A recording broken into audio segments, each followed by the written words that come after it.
2 Timóteo, capítulo 4. Põe para mim, filho, só o verso 7. Presta atenção, telão. Eu vou ler no início agora só o 7 para a gente ganhar tempo. No final da minha pregação eu volto e a gente lê do 6 ao 17. Beleza? Vou ler só o 7, junto com esta igreja maravilhosa. Você pode ler comigo? 1, 2, 3.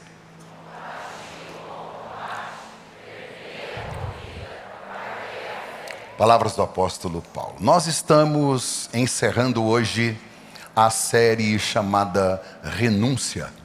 7 domingos estudando sobre a vida do apóstolo Paulo. Se você depois quer conhecer melhor tudo sobre Paulo, você tem que assistir os outros episódios que estão lá no YouTube registrados. São sete palavras dentro da história do homem chamado Paulo. Eu escolhi o tema renúncia porque talvez seja a principal característica deste apóstolo incrível.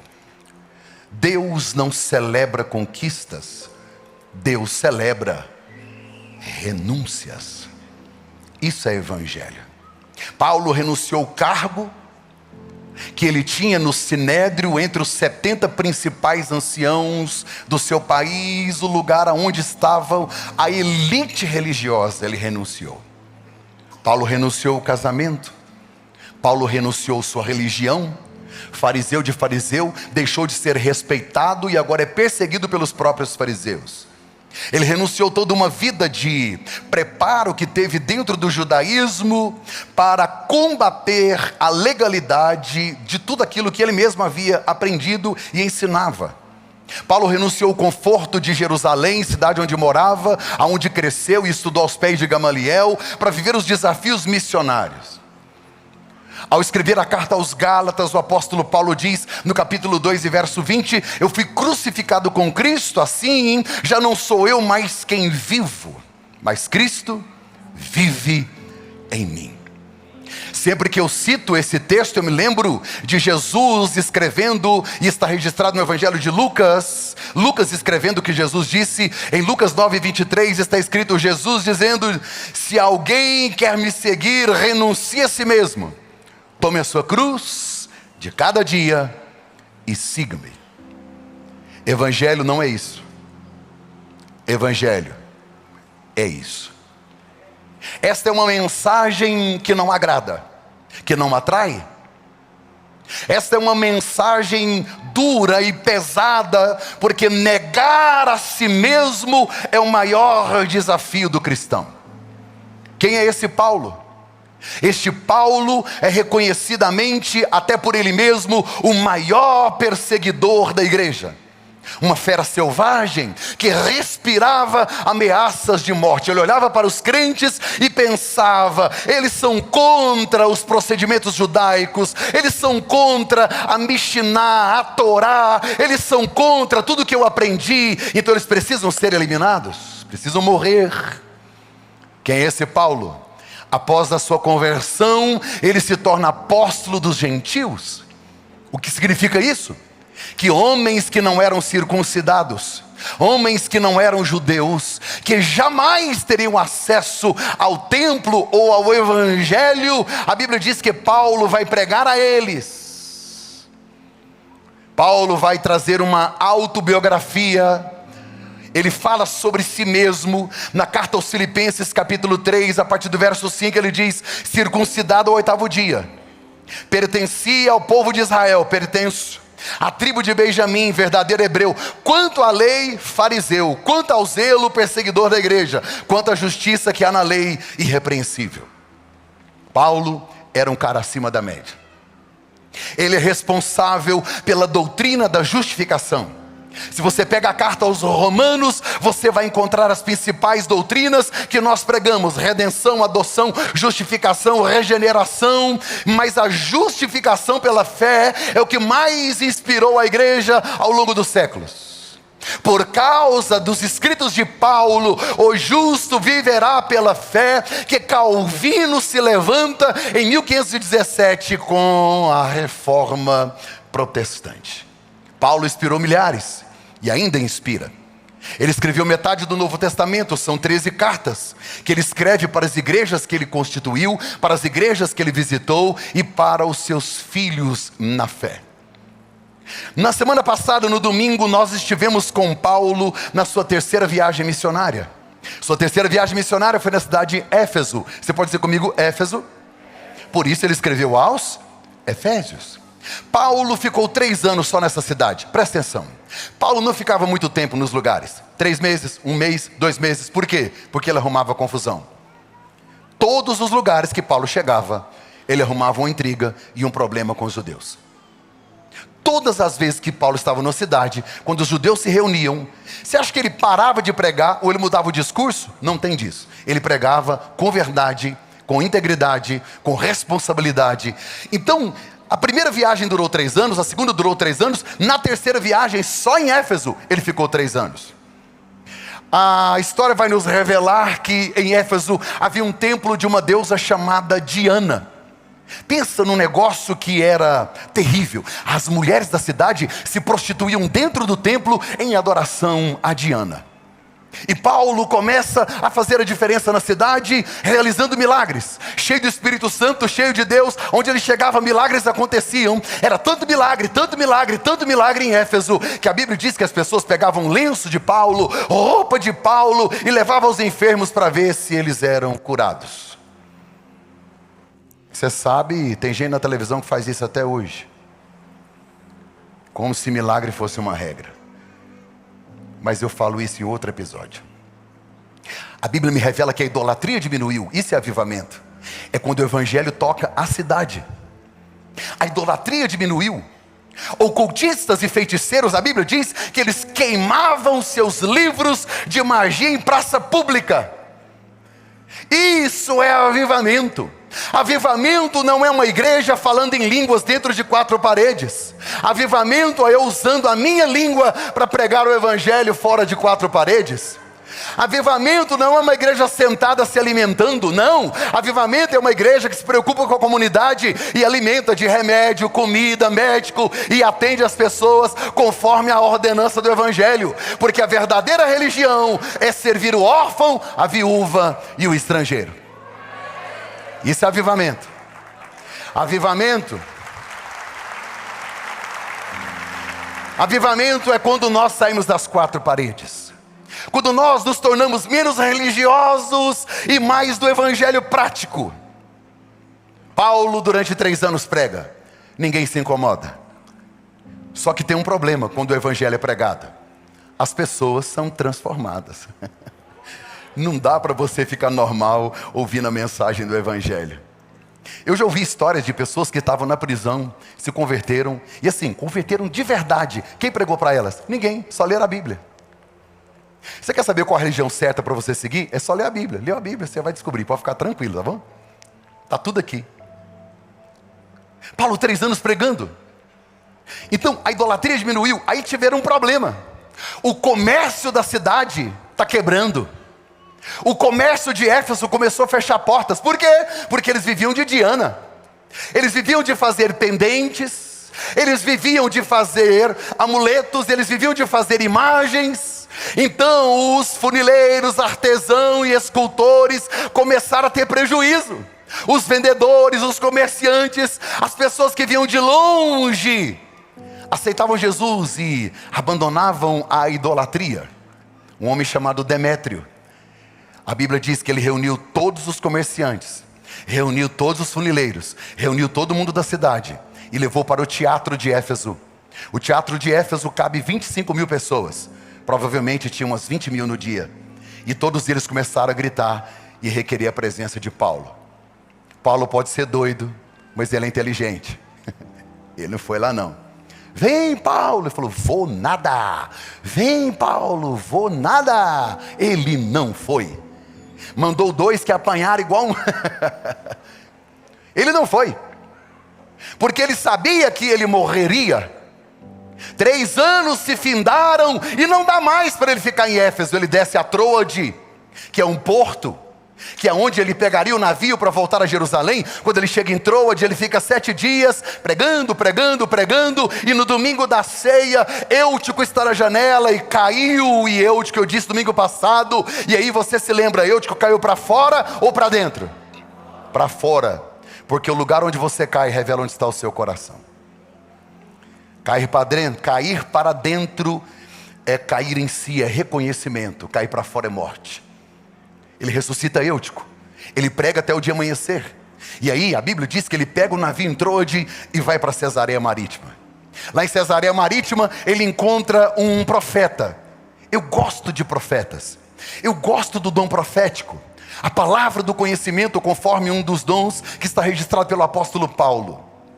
Só que Deus nunca fala comigo de maneira tranquila. Não me lembro de Deus falar comigo, fofucho do papai. Eis que assim te digo, vejo uma chave. Não, não tem, não lembro. Lindo, príncipe do papai. Me dá um abraço. Não, não lembro. Geralmente quando Deus quer falar comigo, Ele levanta um profeta, pode ser uma ou profetisa, ela já vem lá do meio cortando cana. Aquele cabelo amarrado assim, em nome de Jesus.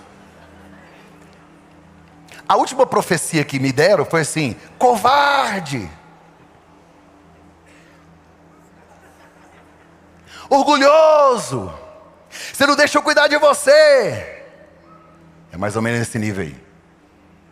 Paulo encontrou um profeta lá em Cesareia. Eu já estive em Cesareia várias vezes. Fica no mar Mediterrâneo. O profeta chama Ágabo. O profeta encontra com Paulo e nem cumprimenta ele, Pai do Senhor, irmão. Não. Arranca o cinto dele, prende a mão e o pé e diz, vão fazer isso com você lá em Jerusalém. Se fosse você, o que você faria? Eu sumia de Jerusalém. O que Paulo fez? Rumou as malas e foi para Jerusalém. Ele não é normal, ele é bichuruco, ele é biruleibe, ele não é normal. A mesma radicalidade e intensidade que Paulo tinha no judaísmo, ele tem para pregar o evangelho. Depois de 35 dias que ele havia saído de Troade, ele chega em Jerusalém, e aí ele vai para a casa de Tiago. O que é esse Tiago? Esse Tiago, ele é irmão de Jesus. Enquanto Jesus estava vivo, Tiago não acreditava nele. Mas depois da sua ressurreição, Tiago agora reconhece Jesus, reconhece que ele é o Salvador e se torna pastor da igreja em Jerusalém. Paulo vai se hospedar na casa dele. E o texto sagrado vai me dizer que os presbíteros e os líderes e os anciãos da igreja, todos eles queriam ouvir o que Paulo tinha a dizer da sua última viagem, porque todas as vezes que ele voltava de viagem, ele dava um relatório para a igreja. Então eles foram sentar aos pés de Paulo, e Paulo disse, eu fui em Éfeso, e aí vocês tinham que ver, os caras queimavam os livros de feitiçaria, e aí o povo levantava e era curado, e Paulo está empolgado, e o povo também. Só que haviam judeus convertidos ao cristianismo, que disseram assim, você teve com gentios? Você teve em território gentil? Você sabe como é que é a lei dos judeus para quem vai no território gentil? Paulo disse, eu sei. Pois é, lei do Nazireu. Quando você vai no território gentil, você precisa se descontaminar. Você tem que entregar uma oferta no templo e ficar 7 dias lá para se purificar, porque você pisou em território que não era de judeu. Paulo poderia ter dito, larga de bobeira, isso não é nada, isso não é evangelho. Não. Ele se fez de tudo para todos. Ele foi para arrumar confusão. Gente, ele está apanhando desde a primeira viagem. Não vou arrumar confusão, não. Aí ele vai para o templo. 7 dias. Quantos dias ele fica no templo? Lá em Jerusalém. E aí a gente está aqui estudando Paulo 7 domingos. Aí você consegue imaginar Paulo no templo, sentado quietinho, só esperando? Consegue? Não. O que você acha que ele fez? Ele começou a pregar. Pregar o quê? Tudo isso aqui não vale nada. Esse negócio que vocês fazem aqui, não precisa. Esse cordeiro que vocês estão matando. Aí ele parava a gente e falou, o que você vai fazer? Eu vou matar o cordeiro, você é bobo, não precisa matar nada não. Esse negócio de matar cordeiro aqui acabou. Agora tem o cordeiro de Deus que tira o pecado do mundo, é Jesus. Isso aqui não precisa mais. Imagine ele 7 dias pregando contra o lugar que ele estava. Tem gente que reclama das confusões que ele mesmo arruma, velho. Era festa de Pentecostes. uma das principais festas, a festa da colheita. A cidade está cheia, o templo está cheio. Ele fica 7 dias e é pregando, pregando, pregando, até que diz que vieram para o templo, para a festa, judeus de todos os lugares. E o texto diz assim: e alguns vieram de Éfeso. Quem morou lá 3 anos? Paulo. Aí os caras chegou e falou: não é ele que estava arrumando confusão na nossa cidade? E está arrumando confusão aqui também? Vai morrer, tananã, vai morrer. Nós conhecemos você. Esse homem fala contra Deus. Esse Paulo fala contra o povo. Ele fala contra os costumes. Ele é contra os judeus. Paulo pregava sobre a justificação pela fé. Não faz sentido as coisas que os judeus fazem se estamos na nova aliança. A Bíblia diz que arrastaram Paulo para fora do templo, fecharam a porta para ele não voltar. E o texto diz: e começaram a espancá-lo. E foi juntando gente, e foi juntando gente, e espancando, e chutando, e batendo. A Bíblia diz que próximo ao templo havia uma fortaleza, provavelmente a fortaleza de Antônia. Eu já estive lá. Paulo então está sendo espancado no templo, próximo à escadaria, talvez na Porta Formosa.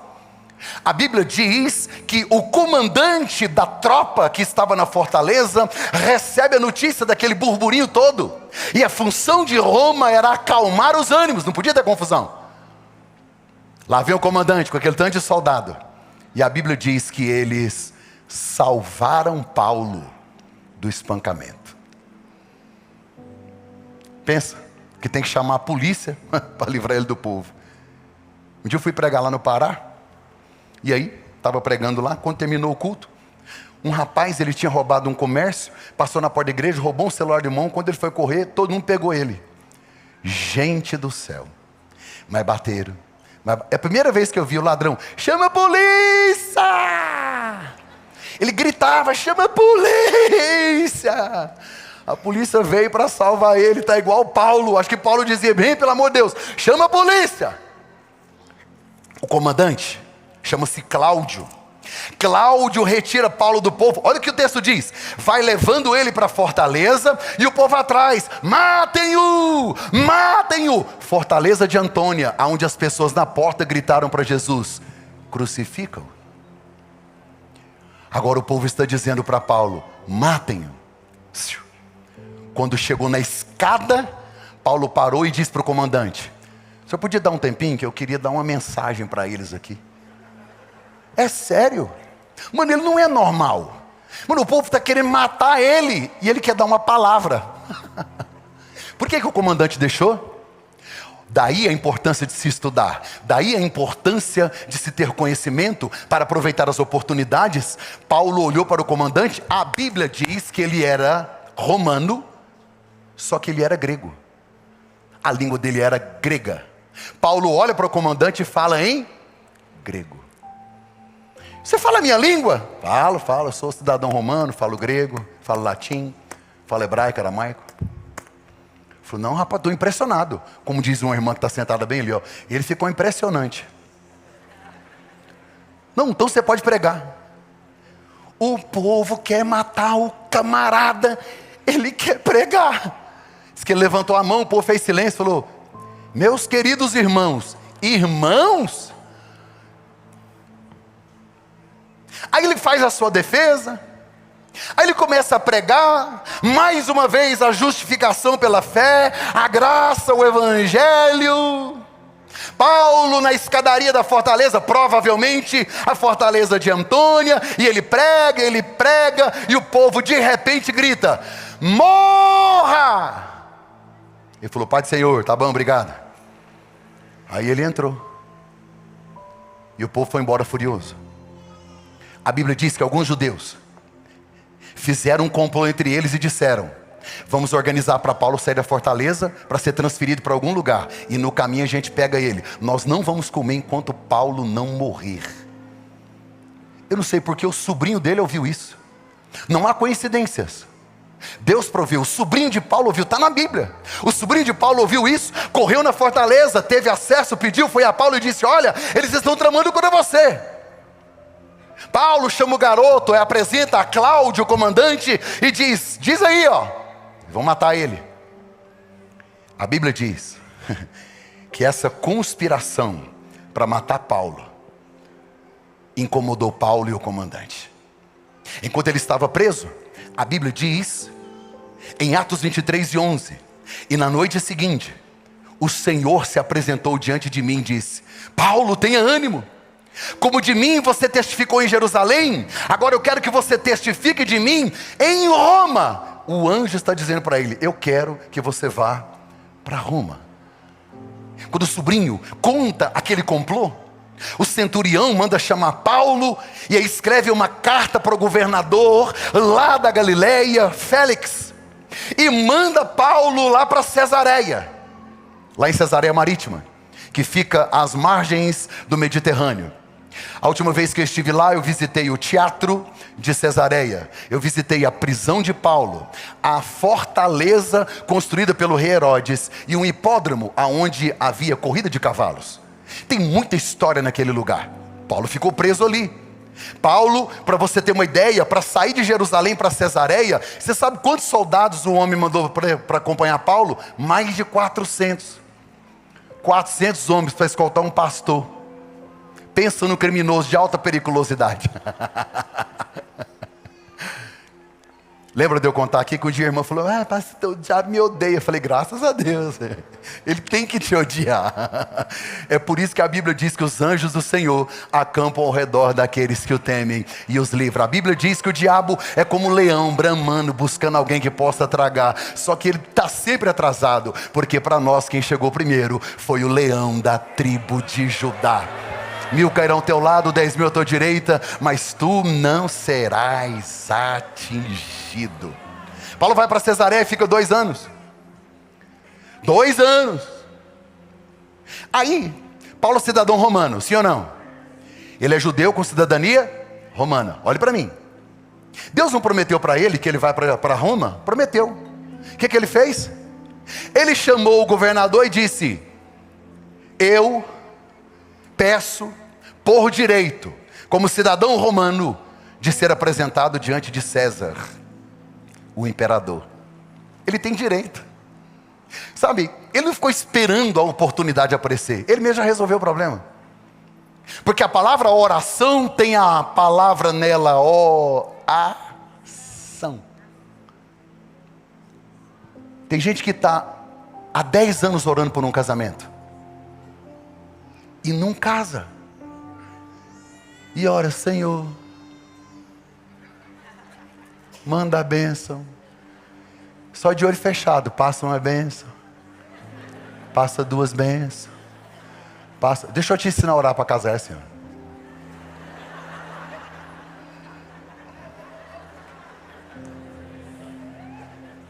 Um dia eu cheguei na Suza e falei assim: vamos namorar? Ela disse: não, nós vamos orar. Falei: vamos não, eu sou a resposta da sua oração. Aprende.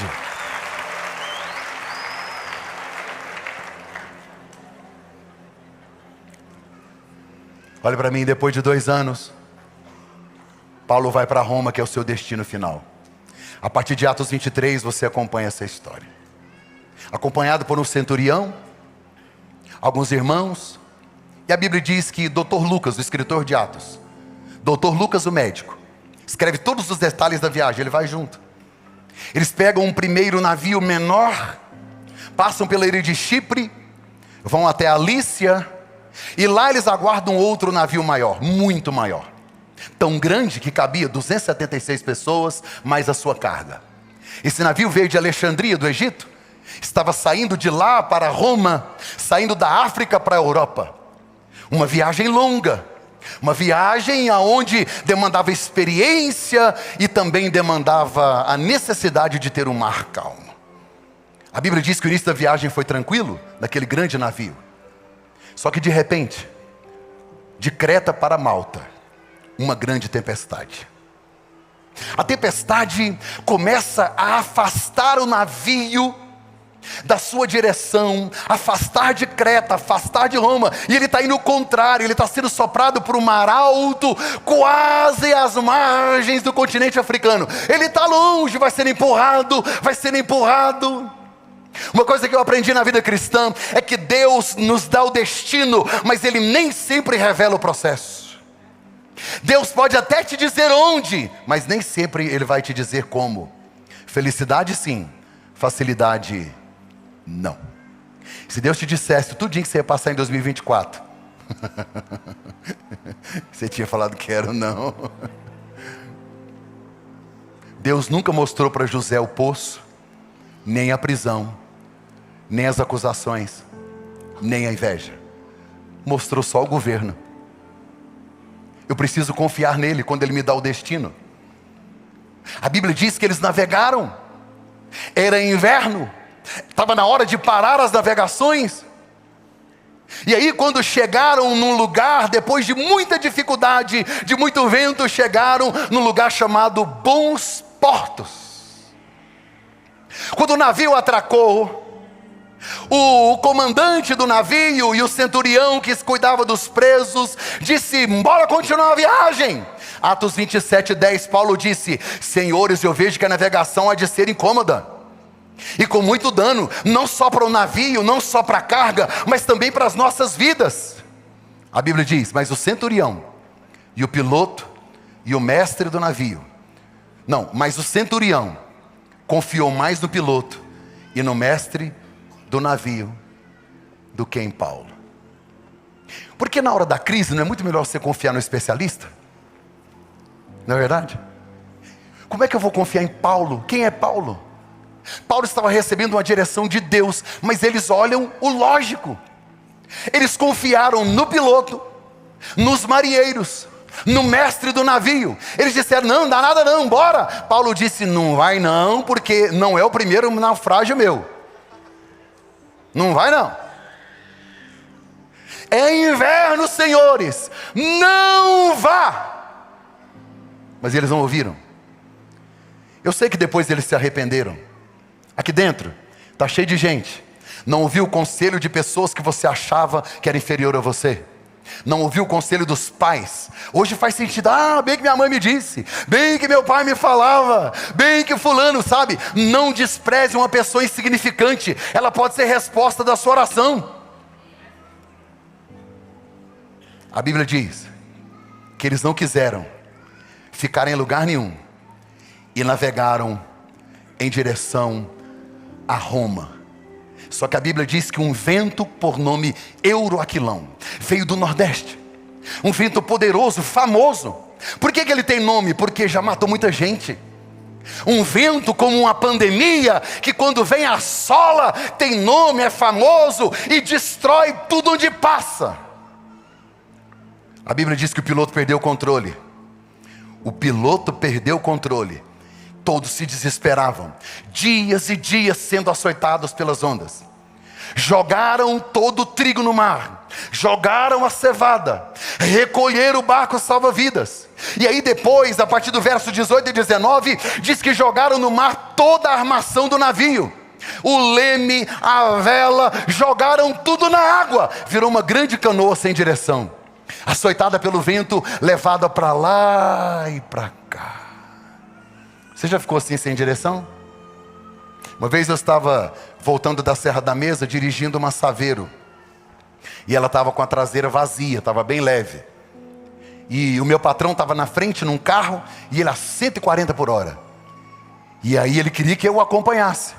Estava eu e um rapaz, e aí eu 140 por hora. E chuva, dali chuva, dali chuva. Quando passou numa baixada na BR-153, lá em frente, o carro aplanou. Quando você pega no volante, não... o carro foi virando assim de costa. Foi virando de costa e foi saindo. Imagina comigo, se bate numa árvore, num toco, no meio fio. Ele foi saindo. O rapaz do meu lado fez 7 orações para 5 santos diferentes. Ele começou a orar. Eu confessei pecado que eu nunca tinha cometido. Sei lá, né? Vai que no pensamento eu já confessei também. Foi falando. Perdi o controle.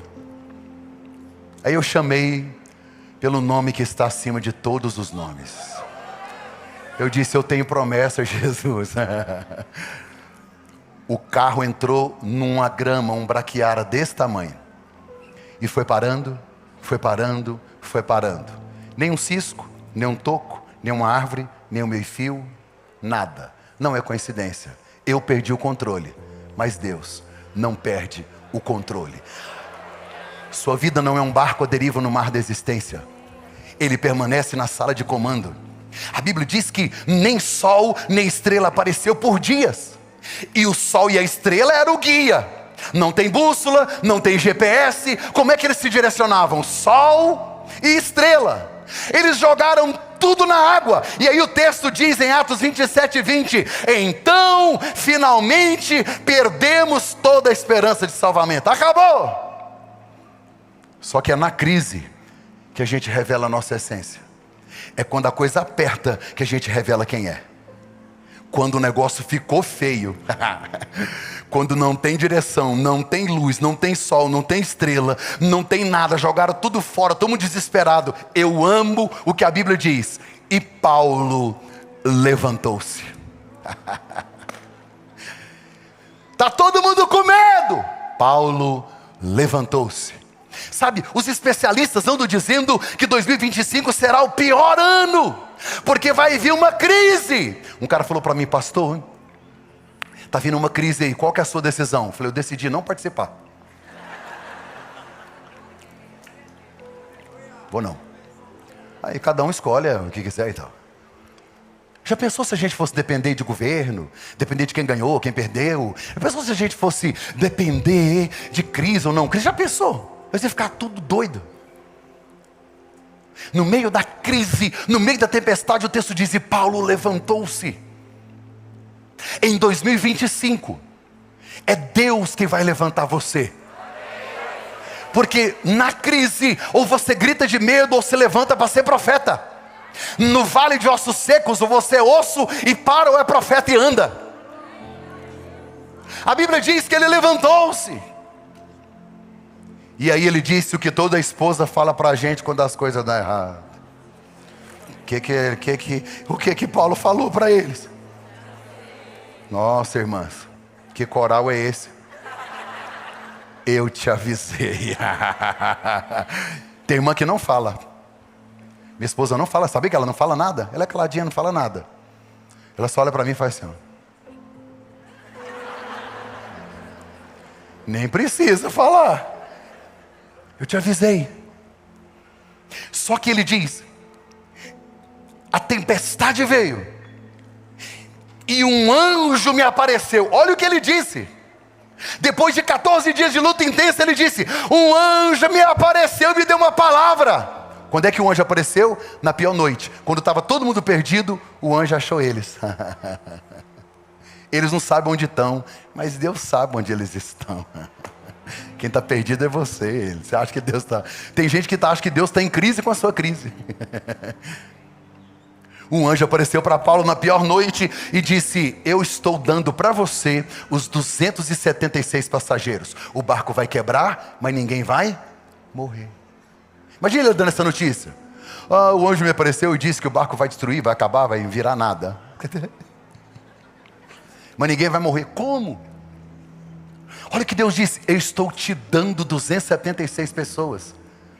Ei, de manhã ele era escravo, à noite, agora ele é o pastor. Ele se torna o líder daquela embarcação.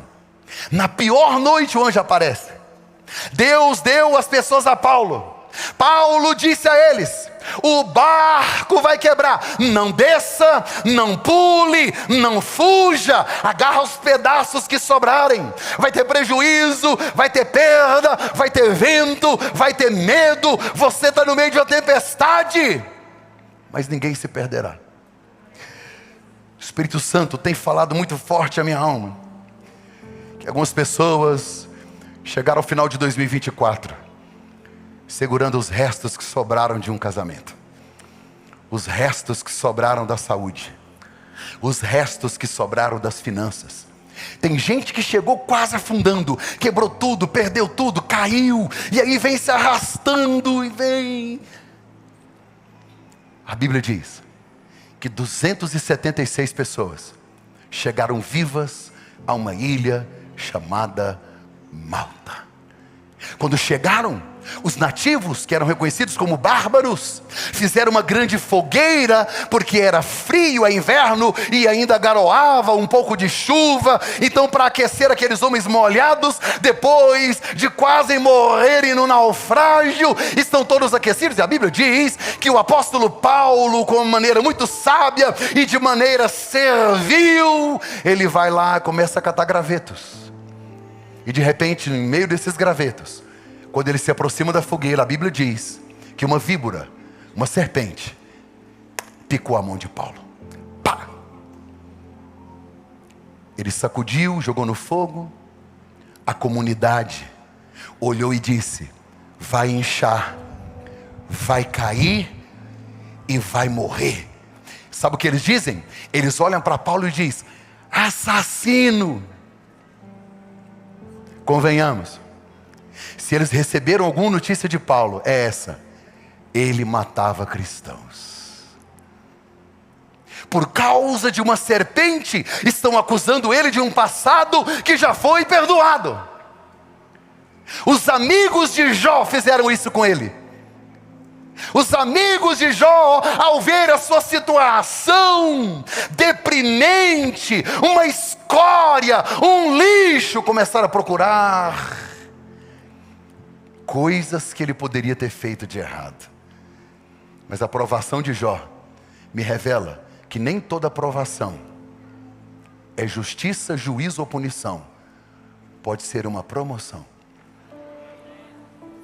Assassino! Se livrou do naufrágio, mas a justiça te pegou. Vai morrer! A Bíblia diz que passou. Paulo não morreu, não inchou, não caiu. Aí a galera olhou para ele e falou assim: é um Deus. Aí, como é que pode? Queriam adorar Paulo, é um Deus. É um Deus. Apóstolo Paulo, a Bíblia diz que ele é levado à casa do prefeito da ilha, o governador da ilha, o líder, chamado Públio. Paulo é recebido na casa dele. Depois dessa, todo mundo estava com carinho com Paulo. Meu Deus, esse cara é impressionante. Só quando ele chega na casa de Públio, o pai de Públio estava morrendo. Paulo estende as mãos, ora pelo homem, e ele é curado. Para salvar o pai de alguém, Deus pode quebrar o seu navio.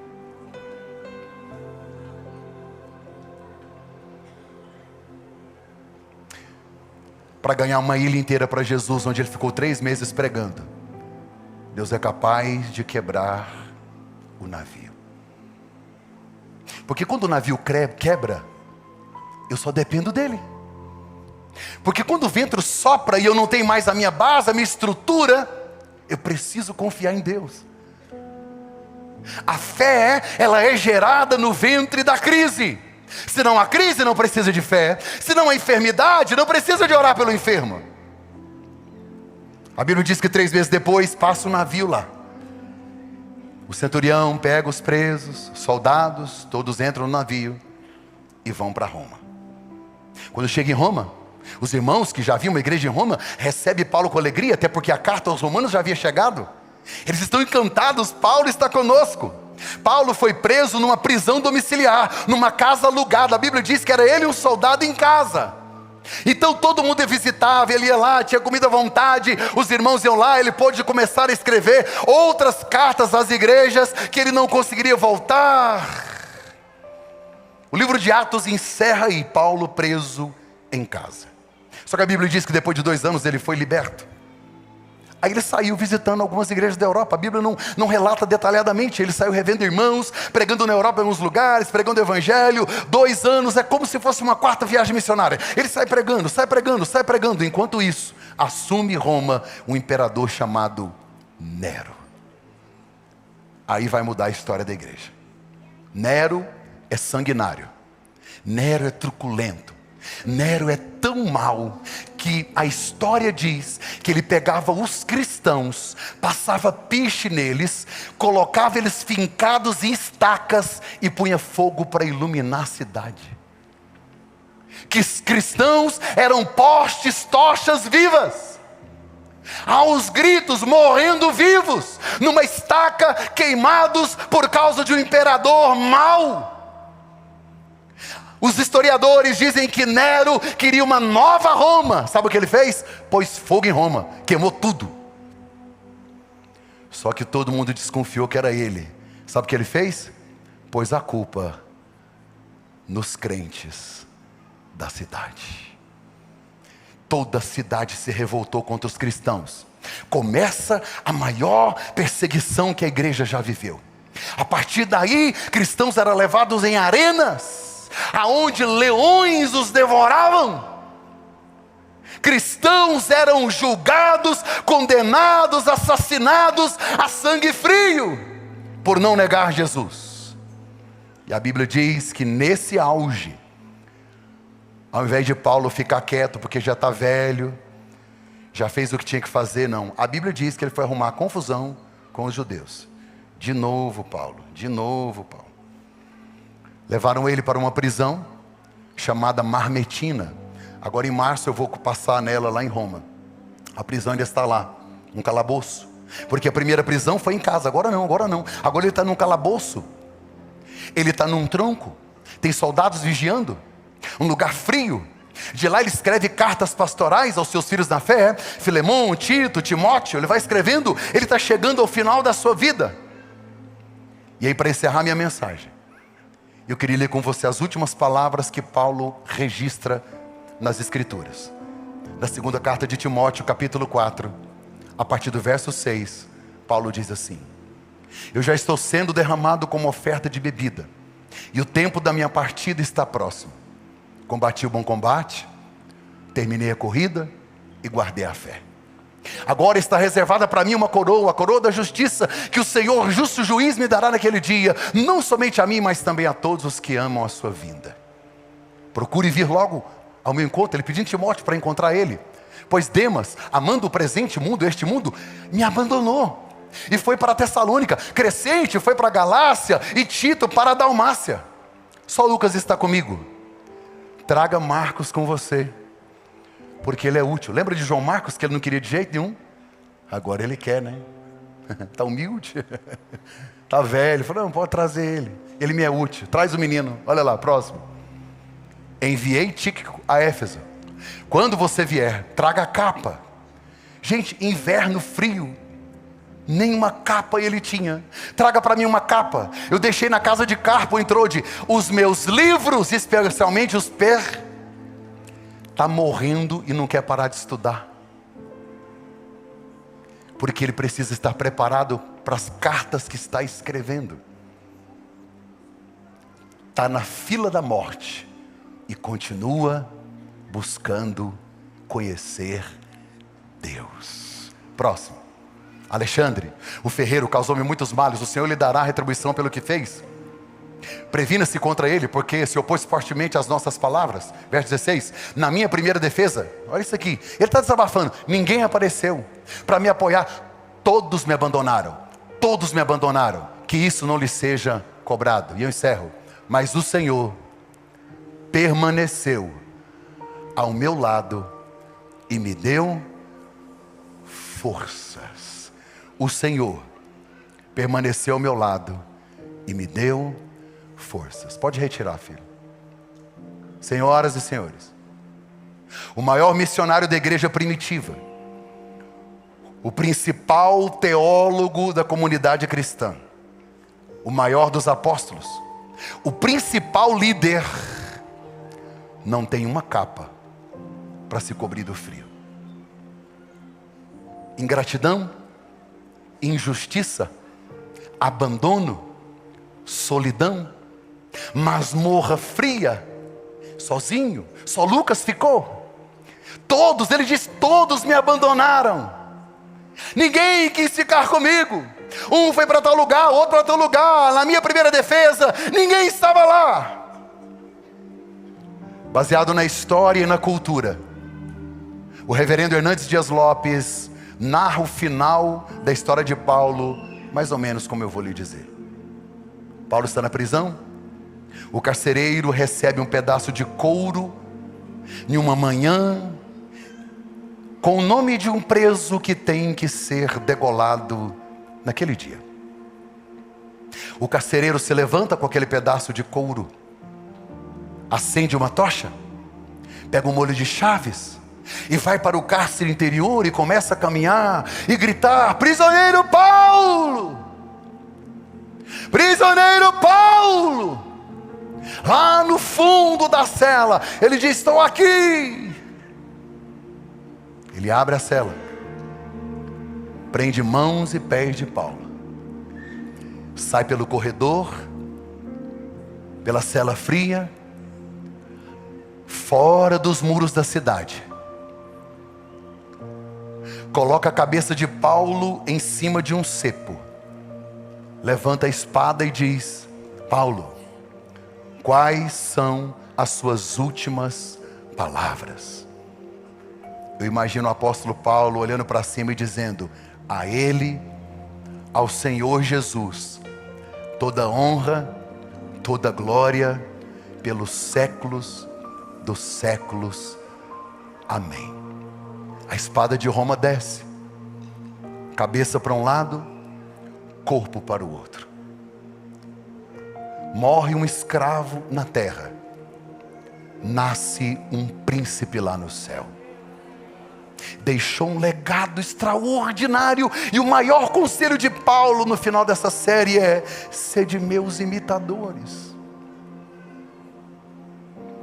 como eu sou de Cristo. Vou encerrar te fazendo a seguinte pergunta: você está reclamando de quê? Do que você está reclamando? Nossa recompensa não está aqui. Nossa coroa não está aqui. Eu não posso querer usar uma coroa de ouro onde o meu Senhor usou uma de espinhos. A nossa herança não está aqui. A nossa pátria não é aqui. Nós precisamos ser gratos a Deus por ter nos alcançado com sua graça. Só de sermos salvos já é o suficiente, porque a graça dele nos basta. Eu queria que, assentado como você está, você curvasse a sua cabeça assim, por favor. Feche seus olhos. Feche os seus olhos. Deus, nós queremos aprender nesta noite a vivermos pela fé, não reclamarmos. Oh Deus, nós queremos negar a nós mesmos. Crucificados estamos com Cristo. Queremos viver uma nova vida. Não queremos ser ingratos. Nós não sofremos como o apóstolo Paulo. O Senhor tem cuidado dos detalhes da nossa vida. O Senhor não tem deixado faltar nada. Não nos deixe nos perder na jornada. Não deixe a vaidade, o orgulho, a soberba tomar conta da nossa alma. Nós não vamos desistir do propósito, nem do nosso ministério. Nós vamos nos inspirar em Paulo, porque nós queremos não mais viver para nós, mas que Cristo viva em nós. Cristo viva em nós. Em nome de Jesus. Em nome de Jesus. Coloque-se em pé, por favor, para nós orarmos. Eu não sou digno de desatar. Se você pode, cante. As suas sandálias. Nele a minha vida está. Caminho com a certeza de que Ele virá. É por Ele que estou gastando a minha vida. Meu Deus, Perdendo tudo por amor e com alegria. dono dos meus dias. É Ele.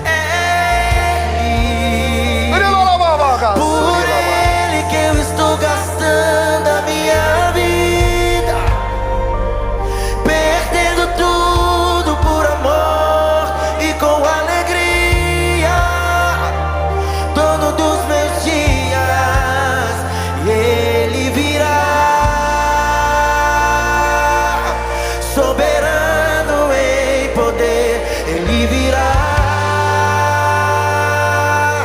e o governo está nele. Vejam, Ele traz consigo a sua recompensa. Ele virá, soberano em poder. Ele virá, e o governo está nele. Vejam, Ele traz consigo a sua recompensa.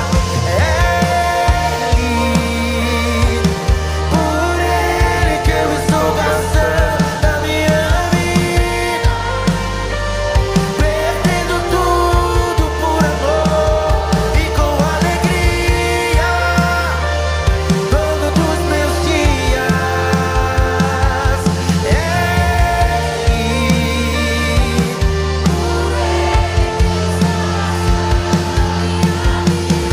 Perdendo tudo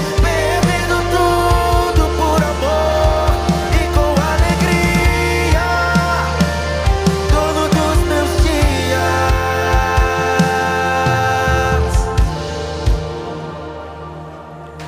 Pegue o seu kit da ceia. Presta atenção. Se você não conseguiu pegar o kit lá na entrada, nossos voluntários estão aqui, líderes, servos. Eles vão passar agora aí no corredor.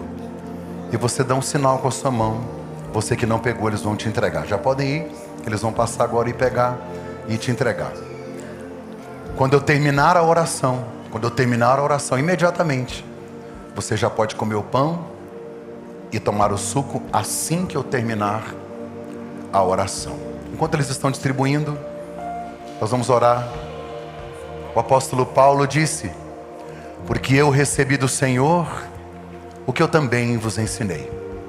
Que o Senhor Jesus, na noite em que foi traído, Ele tomou o pão e, tendo dado graças, Ele o partiu e disse: este é meu corpo, que é partido por vós.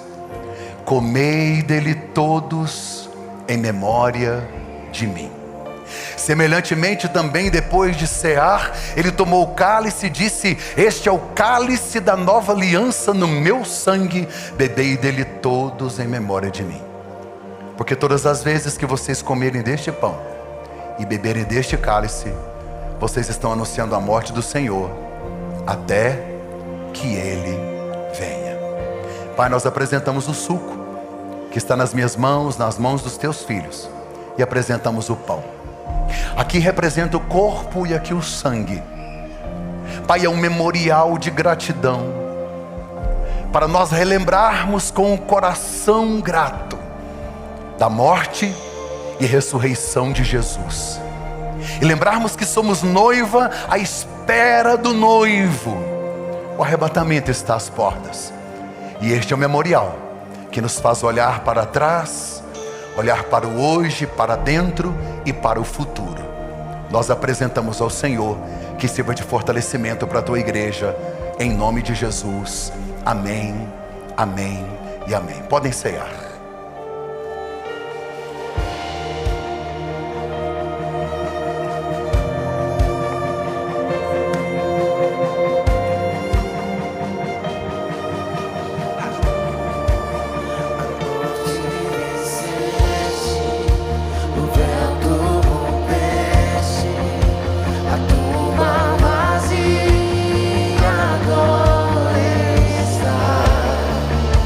O céu te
você cantasse: poderoso esse nome é. E eu queria ouvir as vozes. Me ajudem, vamos cantar. Vamos declarar que este nome é poderoso. Poderoso esse nome é. Cante isso. Recebe a adoração da tua noiva, Jesus.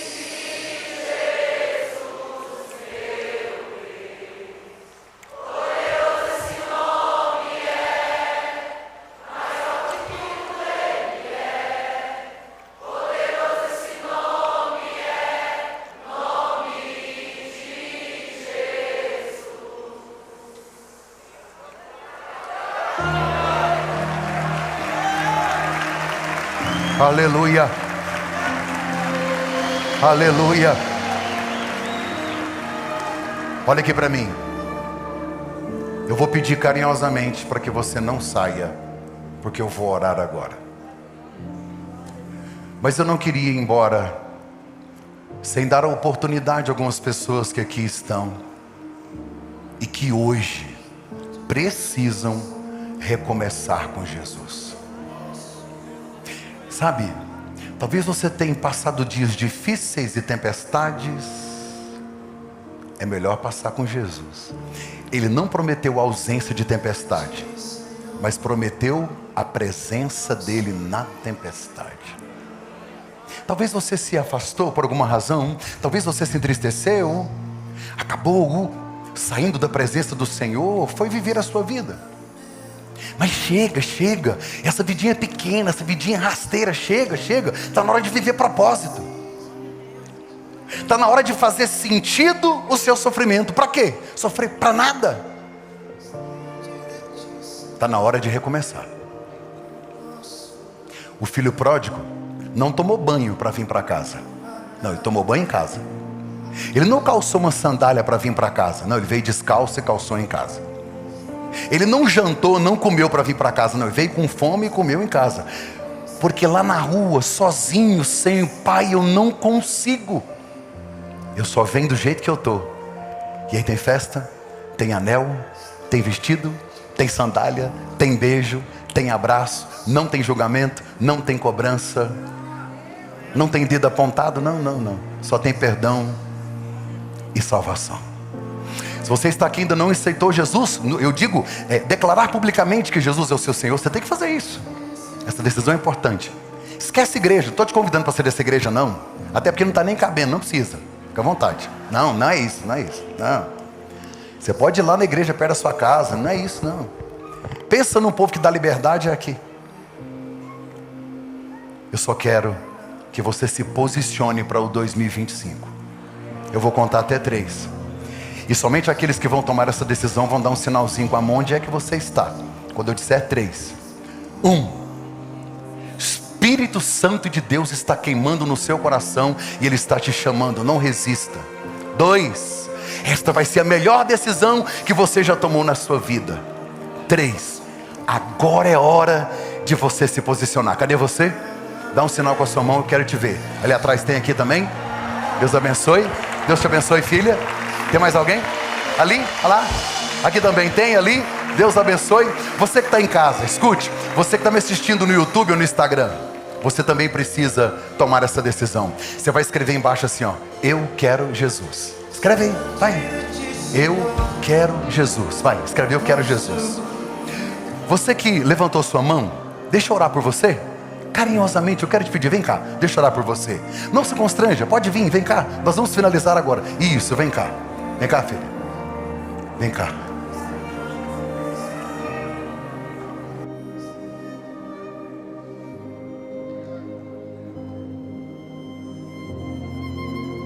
Distante de ti, Senhor, não posso viver. Não vale a pena existir. Escuta o meu clamor, mas que bates em mim. Preciso de ti.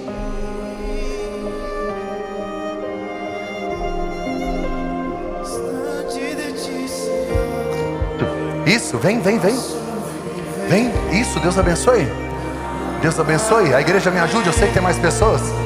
Vem, estou te esperando, vem. Você que está em casa, continue escrevendo aí, eu quero Jesus. Você que está em casa, vai, escreve aí, eu quero Jesus. Vem, Deus abençoe, valeu. Deus abençoe, Deus abençoe, Deus abençoe. Olha quantas pessoas reconciliando, entregando a vida a Jesus. Isso, está vindo, pode vir mais. Isso, nós fizemos essa noite para vocês, vem. Esse é o ano da salvação, vem. Aleluia, nós já vamos finalizar agora, mas tem muita gente vindo ainda. Aleluia, glória a Deus.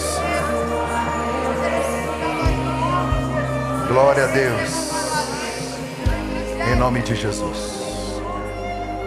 Eu vou dar 10 segundos, porque tem gente que está sem coragem. Jesus teve a ousadia de ficar seminu e morrer por você. Seja ousado e toma uma decisão por Ele.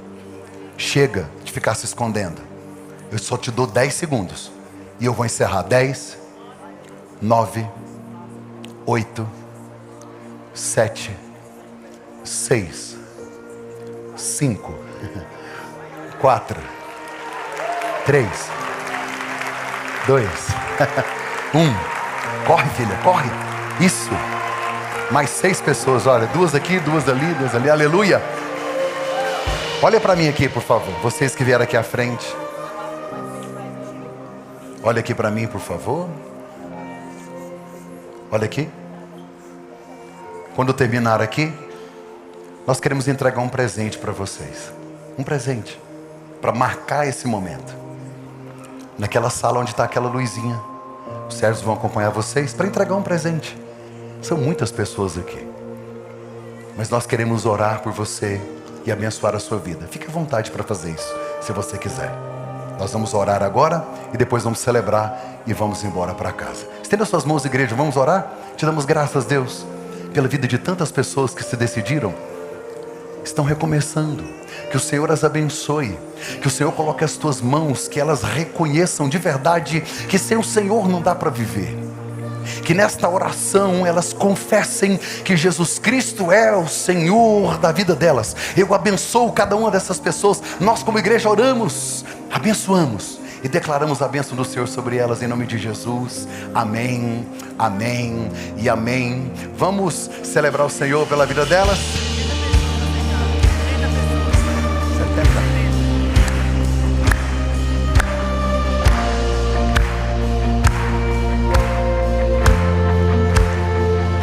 Bora lá! 1, 2, 3. Sejam todos bem-vindos ao seu novo lar. Glória a Deus. Deus abençoe. Levante uma das suas mãos. Que o Senhor te abençoe e te guarde. Que o Senhor faça resplandecer o seu rosto sobre ti e que Ele tenha misericórdia de ti. Que o Senhor sobre ti levante o seu rosto e que Ele te dê a paz. Que a graça do nosso Senhor Jesus, o grande amor de Deus e as consolações do Espírito Santo sejam derramadas sobre você e sua casa. Essa semana será uma semana de milagres. Essa semana será uma semana de paz. Essa semana será a semana mais leve que você já viveu em toda a sua vida. Essa semana tem surpresa de Deus chegando.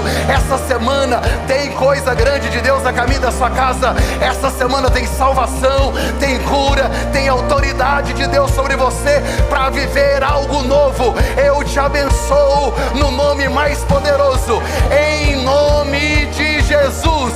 Se você crê, aplauda o mais forte que você puder. Tchau.